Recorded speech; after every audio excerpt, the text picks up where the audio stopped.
John hurried home from the airport as if he were flying on wings. In his hand, he clutched a bouquet of Emma's favorite flowers, the scent of which filled the car, bringing with it a flood of memories. He could already see her face lighting up, her eyes sparkling with that familiar joy he had come to cherish. But it wasn't just the flowers that he knew would delight her. Hidden safely in his luggage was the pair of ruby earrings she had long dreamt of, one she had mentioned in passing more than once over the years.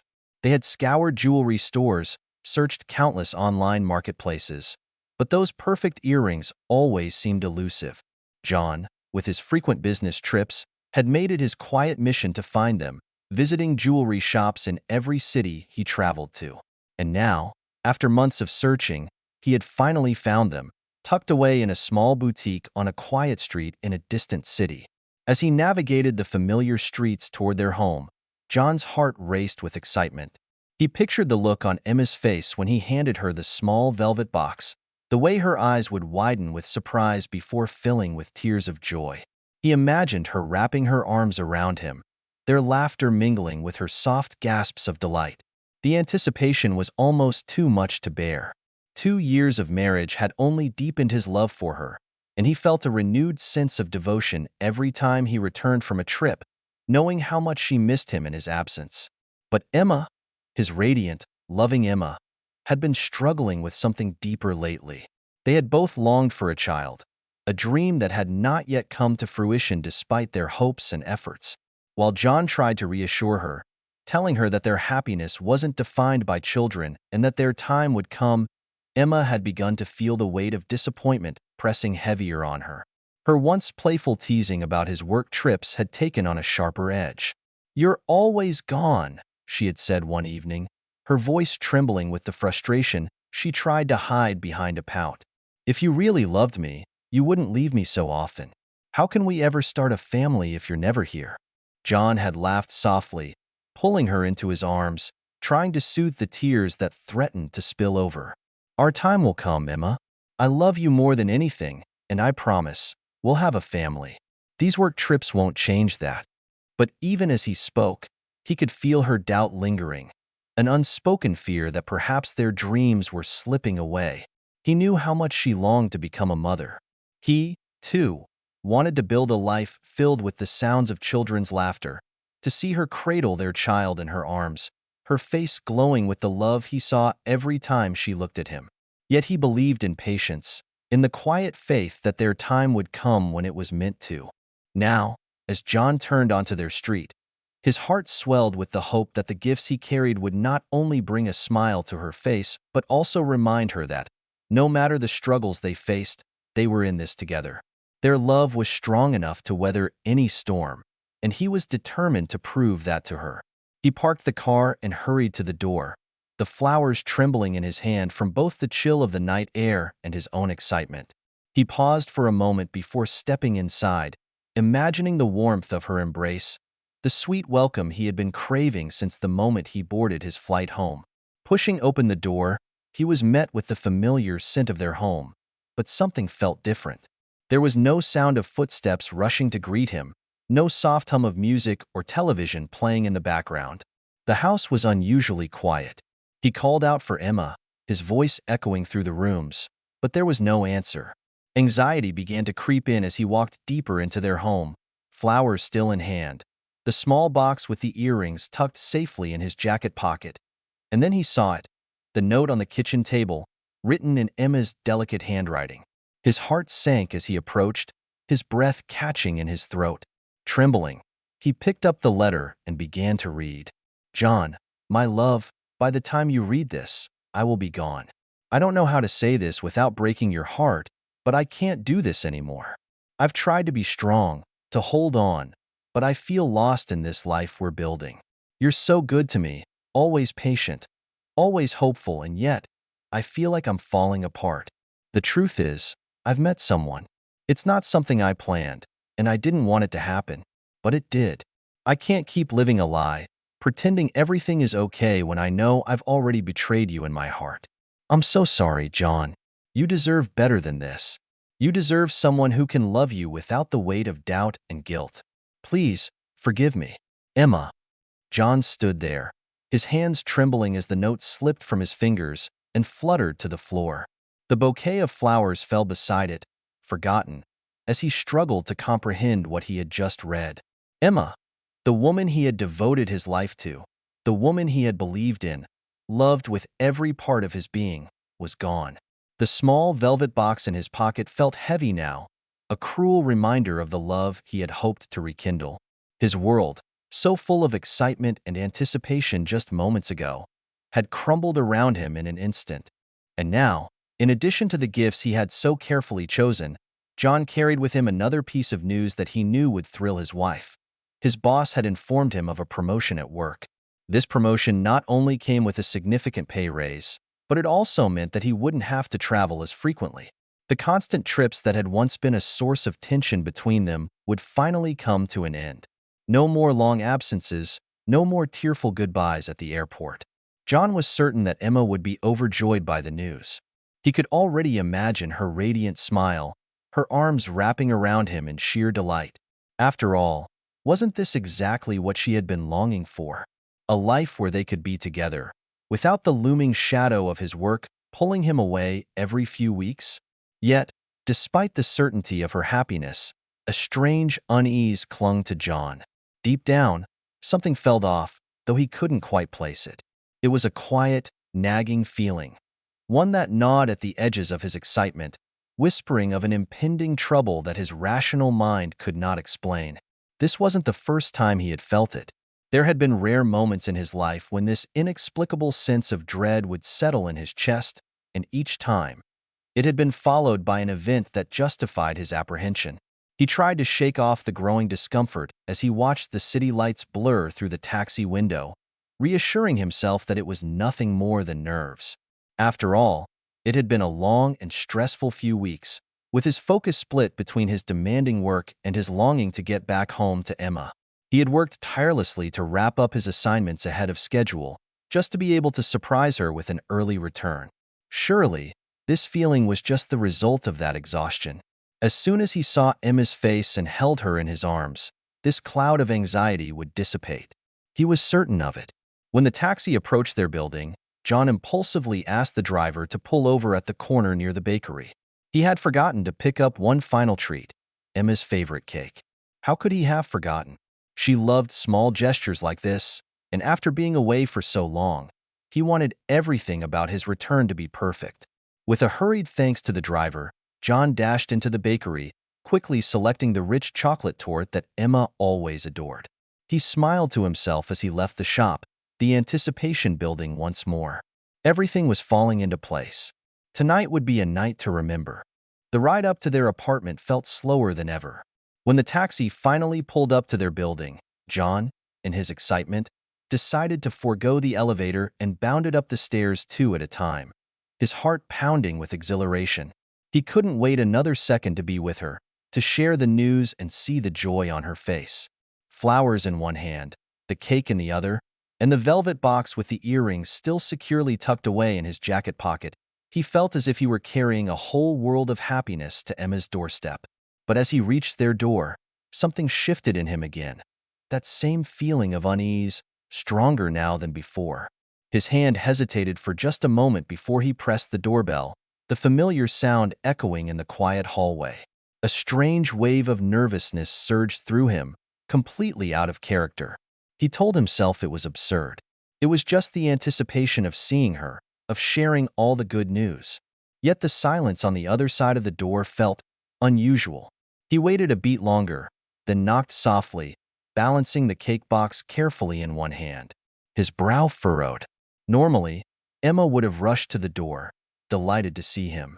She always did, even when she wasn't expecting him. But now there was nothing. No sound of hurried footsteps, no familiar voice calling out from inside.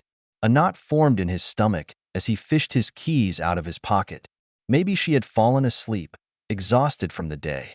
That had to be it.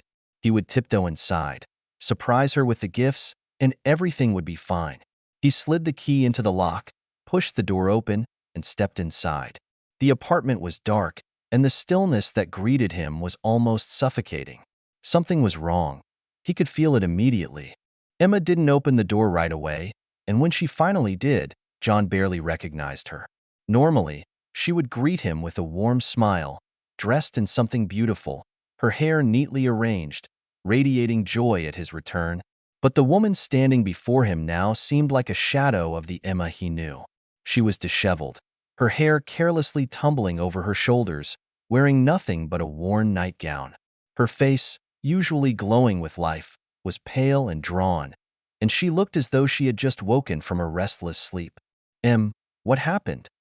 John asked, his voice laced with concern. He automatically extended the bouquet of flowers toward her, along with the cake he had bought, but the moment her eyes fell on the box, she let out a small gasp, covered her mouth with her hand, and without another word, rushed to the bathroom. Stunned, John stood frozen for a moment, confusion flooding his thoughts. What on earth was going on? He shrugged helplessly and made his way to the kitchen, setting the bouquet in a vase as his mind raced. Could she have been sick? Maybe that was it. Perhaps she had come down with something while he was away. His earlier sense of foreboding now seemed all too real. He tried to brush it off as an overreaction, telling himself that whatever was wrong, he was home now, and they would face it together. Still worried, he approached the bathroom and knocked gently on the door, trying to offer comfort without intruding. Are you all right?" he called softly, hesitating before reaching for the door handle. When no reply came, his anxiety deepened, and without waiting any longer, he opened the door. Emma was sitting on the edge of the bathtub, hunched over the sink. Her skin was as pale as the tiles around her, and her eyes, normally bright and full of warmth, were downcast, avoiding his gaze. She looked fragile, lost in a wave of emotions that John couldn't yet decipher. He crouched down beside her, his hand instinctively reaching for her hair, smoothing it back as he searched for answers in her silence. "Did you eat something bad?" he asked gently, trying to keep his voice steady despite the fear creeping into his heart. His mind raced with possibilities. Had she fallen ill while he was gone? Had something terrible happened that he didn't know about? But instead of responding, Emma pulled away from his touch. Her voice was barely a whisper as she choked out, "Go away." Her shoulders trembled, and then, with no warning, she broke into sobs, the sound so raw it sent a chill through John. He had seen her cry before, but never like this. Never with such an overwhelming sense of despair. "Should I call a doctor?" he asked, his own voice thick with worry as he watched her struggle to contain her emotions. His hand hovered near her, unsure whether to comfort her or give her space. "Do you need help?" "Just go," she cried out, louder this time, her trembling hand gesturing toward the door. There was a weight in her words, a heaviness that John couldn't quite grasp, but he knew better than to press her in that moment. Something was terribly wrong, and she wasn't ready to share it with him yet. Silently, John rose to his feet, his heart sinking. He didn't want to leave her like this, but he could see she needed space. Space that he wasn't sure he could give her without understanding what had driven her to this state. As he closed the bathroom door behind him, he leaned against the wall, trying to calm the storm of thoughts swirling in his mind. This wasn't the homecoming he had imagined. Something had shifted in Emma while he was gone. Something that made the air in their apartment feel colder, thicker with the weight of an unspoken truth. John couldn't shake the feeling that his worst fears were only just beginning to unfold. John entered the room, his mind still clouded with the unsettling image of Emma's pale face and trembling voice. He went to the wardrobe to grab a fresh set of clothes, but the moment he opened it, something made him stop in his tracks. Emma's clothes, once neatly hung beside his, were almost entirely gone. A few dresses remained, lonely and out of place. On the bottom shelf sat a familiar suitcase, the same one Emma had brought with her when she moved in with him all those years ago. He stared at it, his heart pounding, a deep sense of unease spreading through him. The wardrobe that had once held the life they built together now seemed hollow, like an empty shell. He glanced around the room, and on the nightstand, where Emma's perfumes, lotions, and little trinkets usually cluttered the space, there was now only one lonely bottle of her favorite perfume. Everything else, her presence, her warmth, seemed to have faded, leaving a stark emptiness behind. John's thoughts raced. What did this mean? He had been gone for work often, But this was different. He'd never seen their home look so devoid of her before. He had a sinking feeling that something bigger was happening, something beyond her not feeling well. Forgetting entirely about changing his clothes, John began pacing the room, running his fingers anxiously through his hair, his hands twisting together in nervous knots. He tried to make sense of the clues, to understand what Emma's absence of things could mean. Was she preparing to leave? Was she just upset with him? But why wouldn't she tell him? When Emma finally emerged from the bathroom, looking even more fragile than before, John rushed to her side. Without hesitation, he slipped his arm around her waist, helping her to the bed, his touch gentle yet desperate. He sat down beside her, hoping to find some kind of explanation, something to ease the growing dread gnawing at him. What's going on?"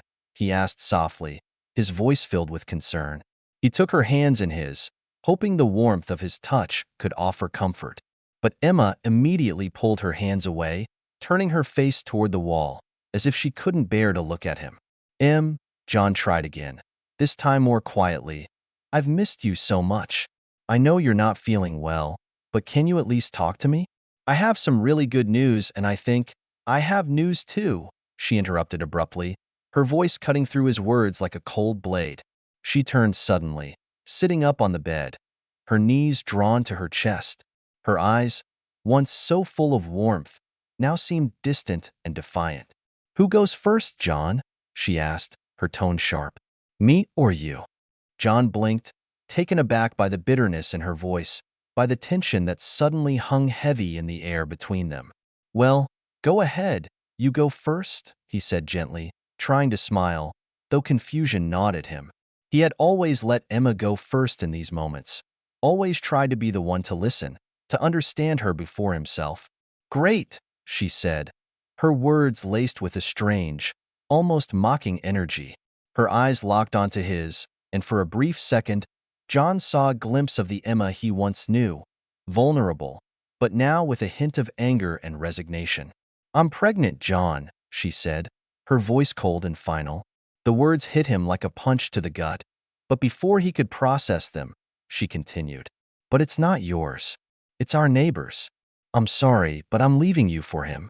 Silence fell like a shroud over the room, thick and suffocating. John's mind went blank, the world around him shrinking to the cold, unyielding truth of her words. He stared at Emma, his mouth slightly open, as if trying to form a response, but no words came. He felt the ground slip from beneath him, everything he thought he knew crashing down in a wave of disbelief. Emma sat there, arms wrapped tightly around her knees, her gaze unwavering, waiting for his reaction. But all John could do was sit in stunned silence, his heart breaking in a way he had never imagined possible. John shot up from the bed, then sat back down, only to leap to his feet once more. His emotions were like a tidal wave, crashing against him, impossible to contain. He raised his hands in disbelief, staring at Emma as if he were seeing her for the first time. His voice, when it came, was thick with shock and pain. "What does this mean, Emma? Is this some kind of sick joke?" His voice wavered, barely holding back the anger and confusion that threatened to spill out. "This isn't funny. Tell me it's not true. Please, tell me you're joking. It's too cruel, too low." Emma remained still, her face void of emotion, her voice cold and detached when she finally spoke. "It's cruel, yes, but it's the truth." John felt his world crack open, his heart, already aching, splintered at her words. He clenched his fists, trying to suppress the rage building inside him, his mind scrambling to process the enormity of what she had just revealed. He felt betrayed in a way he had never imagined possible. "How could you do this?" he cried, his voice breaking, his desperation spilling over. "Why, Emma? Why would you betray me like this?" He was losing the battle with himself, his composure cracking at the seams. His chest felt tight, his breathing shallow as the truth began to sink in. Emma, still avoiding his gaze, replied in a voice that sent a chill through his spine. "You know how much I wanted children, John. I've dreamed about it for years, and you couldn't give them to me." She paused, as if weighing her next words carefully. "I went to the doctor, without telling you. I wanted to be sure. And I found out that there's nothing wrong with me. All this time, the problem wasn't me. It was you." Her words hung in the air like a curse. John stood frozen, his pulse thundering in his ears. His mind raced, unable to grasp the weight of her revelation. She was blaming him. She was saying this was his fault. And not just the infertility, but the affair, the betrayal. He couldn't believe what he was hearing. His voice cracked as he spoke, barely able to contain the hurt. "You're saying that because of me? You threw away everything? How could you, Emma?" His voice rose as the pain turned into anger. He slammed his fist into the wall, the impact sharp and jarring. He felt a sting in his knuckles, but it was nothing compared to the agony tearing at his heart. Sweat formed on his brow, his whole body trembling with fury and disbelief. Emma flinched, startled by his sudden outburst. For the first time, she looked at him with something resembling fear. Her voice faltered. "I don't know," she whispered. "I didn't plan it, John. It just happened." John let out a bitter laugh, disbelieving. "It just happened?" he repeated, incredulous. "You don't, accidentally, betray someone, Emma." She looked away, her eyes distant, as if she were lost in the memory. "Frank came over while you were away on one of your trips. He asked me to show him how to make gumbo. I didn't think anything of it. We were just cooking." Her voice was almost mechanical now, as if reciting a story she had told herself over and over. "He made the gumbo, not me. I just told him what to do. And then, well, he asked me to try it. It turned out better than mine." John couldn't believe his ears. "Gumbo," he said, his voice thick with disbelief. "You're telling me this started with Gumbo Dash?" Emma nodded, her face pale and her hands trembling slightly as she clutched the bedspread. "Yes," she whispered, "it did." John's head spun. The absurdity of it. The fact that something so mundane had led to the collapse of everything they'd built together was too much for him to handle.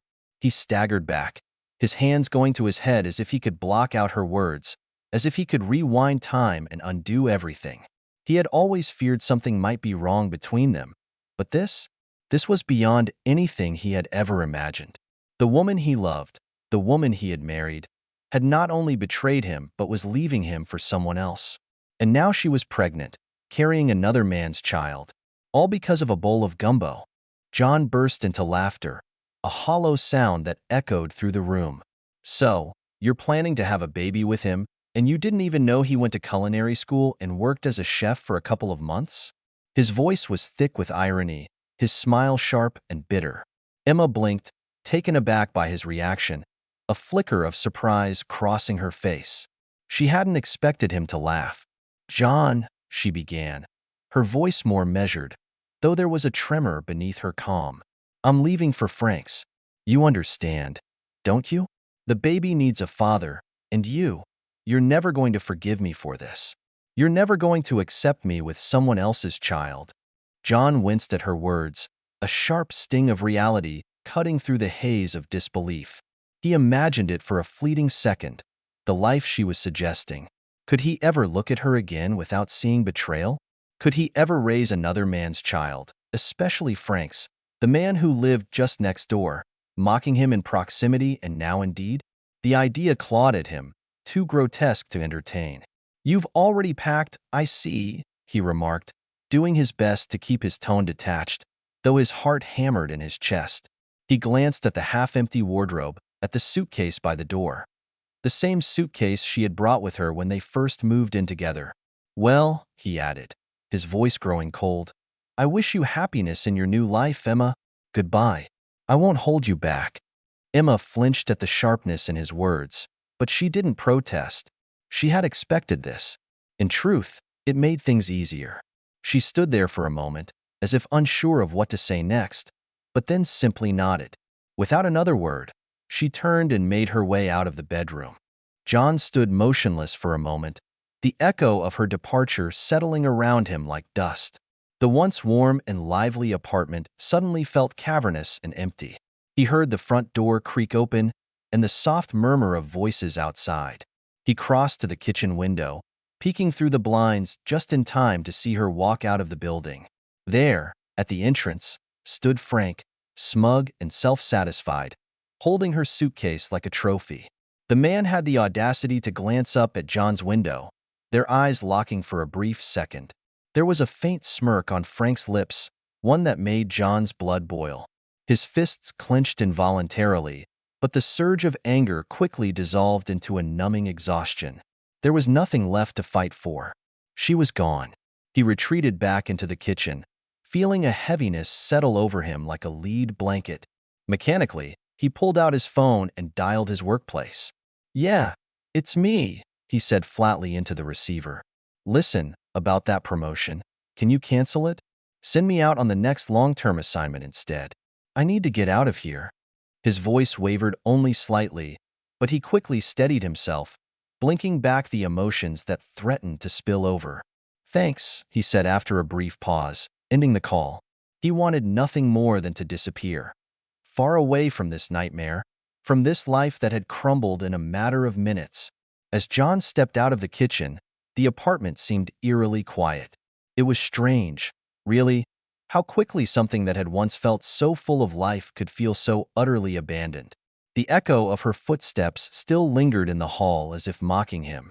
He glanced at the front door, just in time to see Emma's final departure. Frank was there, meeting her at the threshold, and without hesitation, he reached for her bag, his smirk growing wider as he cast another glance at John. John stared, emotionless now, as the door closed behind them. The last chapter of his life with Emma had ended, but for him, the pain still lingered like a wound that would never fully heal. Frank had always been that way, a man who harbored a deep envy for John, though there seemed little reason to covet his life. Frank, left to fend for himself at a young age after losing his parents, had grown up learning life's lessons the hard way. He had no one to guide him, no one to soften the blows of a cruel world. His only solace came when he met Emma. Back then, it seemed as if happiness had finally found him, that he was destined for a future full of joy. But nothing, as he would come to learn, is eternal. Emma, whom John had worshipped with all his heart, had turned out to be nothing more than a betrayer. John, shattered by this realization, drowned his sorrows that night in a haze of alcohol. He drank until the world blurred and his consciousness teetered on the edge of oblivion. In the morning, the memories of the previous day came rushing back to him like a nightmare he could not escape. The weight of his broken heart pressed down on him as he recalled every detail, the lies, the betrayal, the pain. Unable to bear the suffocating reminder of what he had lost, John packed his things, locked the door to the apartment that had once been a sanctuary of love, and left it all behind. An opportunity to start anew arrived just in time. A job offer to head a new branch of his firm in a distant city. John accepted without a second thought, seeing in it an escape from the wreckage of his old life. The city, though unfamiliar and far from charming, seemed like the perfect place to disappear. Here, he could bury the memories of Emma, of Frank, and of the home that once held so much happiness. Forgetting Emma, however, proved far more difficult than he had imagined. Her ghost lingered in every quiet moment, and no matter how hard he tried, he couldn't quite shake the image of her face or the sound of her voice. Months passed quickly as John settled into his new role. The work consumed him, and the bustling routine kept his mind occupied, leaving little room for the ghosts of his past. Christmas was fast approaching, and the office was abuzz with preparations for the annual holiday party. John had no desire to attend, but his position as head of the office meant that his presence was required. Reluctantly, he decided to make a brief appearance, intending to slip away quietly once the formalities were over. From the moment he arrived, however, he found himself in the company of Jessica, the office accountant. Though she was nearly 20 years his senior, Jessica had an air of confidence and grace that drew people to her. She was strikingly attractive for her age, and there was a certain magnetism in the way she carried herself. She was also, as John knew, lonely. Divorced for years and without children, Jessica had thrown herself into her work, much like John had in recent months. As the evening wore on, and as John drank far more than he had planned, he found himself drawn to her charm. Despite the warning bells going off in his head, He allowed himself to be swept away by the moment. One thing led to another, and before he knew it, John was waking up in Jessica's bed, the harsh morning light filtering through the curtains. His head pounded from the alcohol, and the weight of guilt pressed down on him as he realized what had happened. "Jessica," he began awkwardly, pulling the covers around himself. "I'm so sorry. I never meant for this to happen. It was a mistake. You know, we both had too much to drink. Let's just forget about it, please. I'll go." Jessica, still lying beside him, watched him with a calm expression, her eyes gleaming with something he couldn't quite place. She smiled softly and shook her head. "Or maybe," she said, her voice silky and persuasive, "maybe you don't have to go. Maybe you could stay." Her words hung in the air, wrapping around him like a spell. John hesitated, the logical part of his mind screaming at him to leave, but something about Jessica's tone, her quiet confidence, her maturity, made it hard for him to refuse. It was as if he were under a spell, and without fully understanding why, he found himself nodding. "Stay forever?" Jessica's smile widened, and in that moment, John felt a flutter in his chest, a strange, almost childish excitement, as though he had won some small but significant victory. All the men in the office admired Jessica from afar, their eyes filled with a mixture of awe and desire. She was the topic of hushed conversations, with whispered remarks about how fortunate any man would be to capture the attention of such a woman. Yet, they all considered her the Ice Queen, beautiful, but distant, unattainable. And then, to everyone's surprise, she had chosen John. This fact flattered him, though no more than that. In truth, his heart remained with Emma. Despite everything that had transpired, he still loved her, and in a way, had forgiven her. After all, it was his fault that she couldn't have children. In her despair, it seemed natural she might have sought comfort in Frank's arms, just as John had now sought solace in the embrace of a woman old enough to be his mother. After the holidays, the office buzzed with gossip. The Ice Queen had melted, they said, and men looked at John with envy while women scoffed, wondering aloud how he could settle for someone like her when there were plenty of younger, more attractive women around. But John was unmoved by the whispers. It didn't matter to him whether it was the accountant or anyone else in Jessica's place. The truth was, it felt like some small victory, a twisted form of revenge against Emma, and that warmed him, even if only superficially. He told himself that it made things easier, that it soothed the ache in his chest, but deep down, he knew the feeling was illusory. His love for Emma remained undiminished, a persistent flame he couldn't extinguish. When Jessica suggested formalizing their relationship, John's thoughts immediately turned back to his wife. "Jessica, I'm still legally married," he said, raising his hands as if offering that fact as an escape, but the words caught in his throat. A sudden realization struck him. If he was still married to Emma, then any child she had, Frank's child, could legally be considered his. Panic flickered across his face for a brief moment before he quickly recovered. "But," he added, more confidently now, "I'm getting divorced soon." The divorce, or rather, the conversation about it, was what brought him back to his hometown a few weeks later. Work had provided the perfect pretext for his visit, but his real motive lay in the resolution of his marriage to Emma. As soon as he arrived, he found himself standing in front of Frank's apartment, knocking on the door.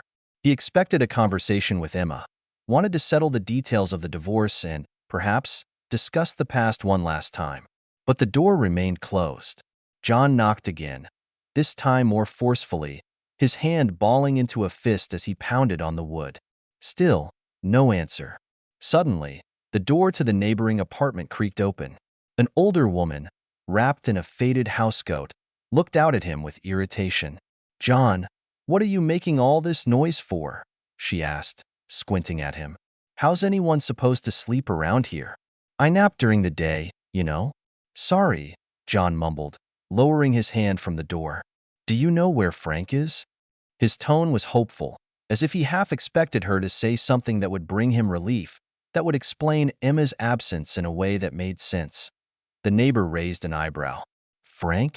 Oh, he moved out a couple of months ago. Got married, I hear. He went to live with his wife." He's planning to sell this place. Needs a bigger house, or so I hear. John blinked, confusion clouding his mind. Married, he echoed.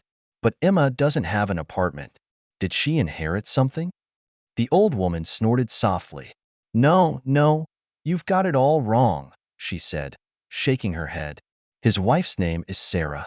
Yeah, that's right. Sarah. John's heart raced as he stood in the dimly lit hallway, staring at his elderly neighbor, Aunt Valia, with wide, anxious eyes. But what about Emma? He asked, his voice trembling with a mix of confusion and concern. Aunt Valia blinked, clearly taken aback for a moment, before recognition dawned on her face. Oh, Emma, you're Emma, she exclaimed, shaking her head as if suddenly recalling some long-forgotten secret. Lord, how could I forget? So much has happened. Your poor wife and daughter stayed with me for 2 whole weeks. She was waiting for you to come home, heartbroken, clinging to the hope that you'd return. Aunt Valia sighed deeply, her voice filled with sympathy. And then, she left. John's heart skipped a beat. Why didn't things work out between her and Frank? He asked, the weight of years of misunderstanding pressing heavily on his chest. Aunt Valia's eyes narrowed as she studied him carefully. You really don't know, do you? She asked quietly, peering into his troubled gaze. When John shook his head in confusion, she continued with a soft sigh. Well, after Emma gave birth, there were whispers that Frank paid for a paternity test right there in the hospital. Turns out, that baby isn't his at all. Her voice lowered, becoming almost conspiratorial. That child is yours, John. No need for any fortune-telling. I knew the second I laid eyes on that little one. The resemblance to your mother was uncanny, a mirror image of her. John's breath caught in his throat. His child? He could hardly believe it, the truth slowly unraveling before him. His mind raced, trying to reconcile this new reality with the painful memories of the past. Aunt Valia's voice grew sharper, as if she could see the turmoil on his face. And when Frank got the results, oh, he lost it. There was such a scene. Every neighbor heard the commotion. He threw Emma's things out into the street, told her to never show her face again. I was coming back from the store when I saw her, sitting there on the bench, holding that baby in her arms, tears streaming down her face. Aunt Valia paused, her own voice trembling slightly at the memory. She blamed herself for everything, John. She wanted to tell you the truth, to tell you that the child was yours, but she couldn't wait any longer. John stood frozen, absorbing every word, his heart pounding in his chest. Did she say where she went? He asked, his voice barely a whisper, clinging to a fragile thread of hope. Yes, she went to her parents, Mrs. Clara nodded solemnly. Said they wouldn't turn her away. Poor girl. That same evening, John's decision was made. Without hesitation, he called Jessica, telling her firmly that she should no longer expect him to return. And the very next day, he found himself standing at the gate of Emma's parents' house, a humble cottage, draped in wild grapevines that tangled around the entrance. He felt the weight of the moment as he stood there, waiting for the door to open, his heart a storm of emotions. The door creaked open, and there she was, Emma. At first, she stepped out with a gentle smile, but the moment she saw him, her expression shifted. Her face fell, the brightness in her eyes dimmed, and she stood frozen on the threshold, staring at him with a mix of disbelief and fear. John, what are you doing here? She asked, her voice faltering, her cheeks flushing as she avoided his gaze. I've come for you, John replied, his voice calm but steady, his chest swelling with a sense of newfound pride and responsibility. He was a father now, and the realization filled him with a strength he hadn't felt in a long time. Emma's eyes widened as tears welled up, her composure crumbling. She rushed toward him, throwing her arms around his neck as sobs racked her body.